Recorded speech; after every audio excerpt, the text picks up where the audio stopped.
what's up? I'm KBHD here, and welcome to the world of PS5 accessories. So first of all, if you've gotten your hands on a PS5, congrats.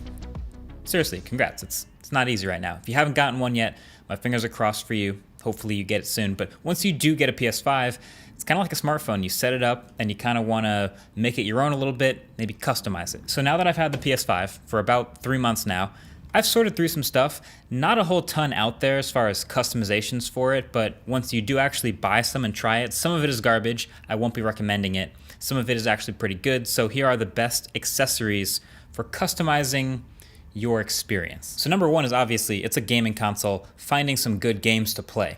And a lot of this is preference, but we've seen the games library slowly growing as expected with the new console generation. A lot of my recommendations are still the same. Once you get it, you gotta play Astro's Playroom just to really get to know the controller. And I think you gotta get the Spider-Man game, the Miles Morales game, just because in my opinion, it's the most visual, immersive game on the PS5. There's a reason it launched with it. It feels like it's built for the PS5, has a pretty good storyline.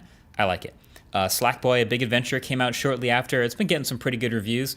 And I've personally been playing a lot of NBA 2K21, but let's be real, it's pretty similar to last year, just with some improved graphics and a slightly different My Character story. But whatever you're into, I'll leave a list of games that have gotten some good reviews for the PS5 right below that like button. But that's not really customization, right? You install the games, you go through the UI just like everybody else. Everyone's PS5 software experience is more or less the same thing. But there are some things you can do to change the rest of the experience. So first of all, the look of the PS5 was one of the most controversial things about it at launch. Now 3 months later, it's kind of grown on me. Like I'm used to seeing it next to my TV, but maybe you don't like it. Maybe you want the actual console to look different. So that is where faceplates come in. So you may have heard by now that these pieces on the side of the PS5 that kind of make it look like an alien spaceship are just plastic and they literally pop off. So if you pull hard enough from the corners, it just pops right off from the plastic.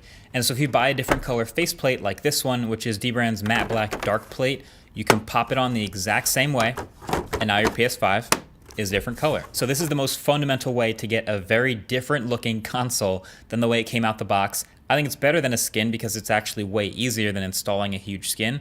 And it's also impressively high quality. Like it looks and feels exactly like the same stock Sony faceplates, except for the fact that all the tiny X's and O's from Sony's pattern are replaced with tiny robots and skulls for dbrand's version. Currently it is only matte black, which is the best color, obviously. But I am kind of curious why there aren't more alternate shapes and also alternate colors. Like I think it would be cool if there was a red and a blue version. You could just do whatever color you want for your PS5. I'm not just saying this because they're a channel sponsor. They didn't sponsor this video, but I happen to really like these. So dark plates. Honestly, the real downside is it looks like they're about as hard to get right now as the PS5 itself. Maybe they'll arrive at the same time. I don't know. On to some other stuff. So the middle plastic part, like I mentioned in the review, is still this glossy plastic, collects fingerprints and dust and eventually scratches. There are also skins for this. dbrand will happily sell you a skin for the middle part, and you can go for this contrasty look. You could go matte black everything. You could go reverse ice cream sandwich. You can do whatever you want with the colors here. But what about the controllers? These are some of my favorite controllers ever in any console. Actually, they probably are at the top of my list. And so is there anything you can do to customize the controllers? Turns out, yes. So we've all seen the black and white by now. This black piece is actually also a faceplate kind of the same way as the PS5. There's a lot more connection points, but you can remove it. Now this one's a little harder to pry off because of all those extra connection points, so you may require some assistance in the form of a thin pry tool, but this one I got from Amazon actually came with this blue pry tool, so they thought ahead. So I'm gonna link this one below. Just try not to break the plastic piece that you're taking off in case you ever wanna go back to it. But then this is the controller faceplate, and it clips on the exact same way as the piece you just took off. So I just got the sky blue color because it shipped the fastest and it looks pretty good to me, but there's a ton of colors available at that link, so you can go dark blue, you can go red or orange or gold. The world is your oyster, and it's cheap. It's like 15 bucks for a new color plastic on your controller. You know, it's not quite as cheap, but also still, I think 100% worth it, is this entirely painted fully customized controller by Colorware. So if you guys have watched the videos for a while, you've heard me talk about Colorware before. They take apart, paint, and put together all kinds of devices, and they do an incredible job every time. So what you're looking at right now is a one-of-one MKBHD edition PS5 controller they made, but you can go, if you want, fully matte black on your controller.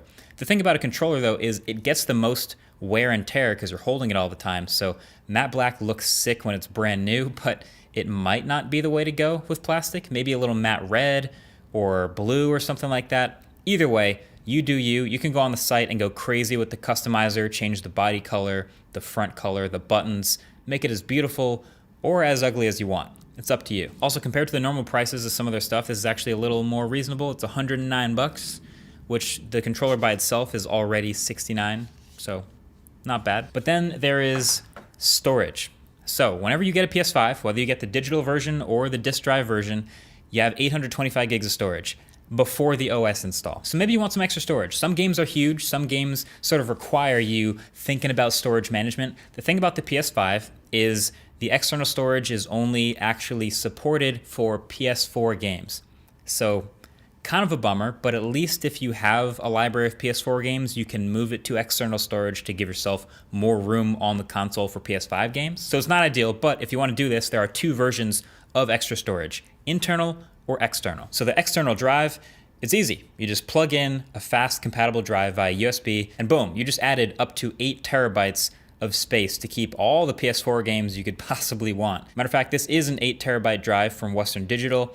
PS5 sees it when you plug it in, you can format it, it's no problem. The other option is an internal M2 SSD. Shout out to Austin Evans who just dropped his ultimate PS5 video where he goes a little crazy with it, but you can see inside the PS5, there is actually a slot for internal extra storage. And so same deal, only PS4 games, and it will require an upcoming firmware update on the PS5 to work, so it's not gonna work right away. But hey, if you wanna do it that way, that's one less cable on your TV stand. That's one less thing you have to worry about on the outside of the PS5. A little cleaner, but I'll link Austin's video below if you want to watch the destruction or modification of a PS5 to the extreme. So that's the meat of it. Then there are a bunch of not quite as useful, but still kind of cool accessories depending on who you are. So like the PS5 controller dock that Sony made. Looks like a baby PS5. It's cool and everything. It's pretty cheap. It's like 30 bucks.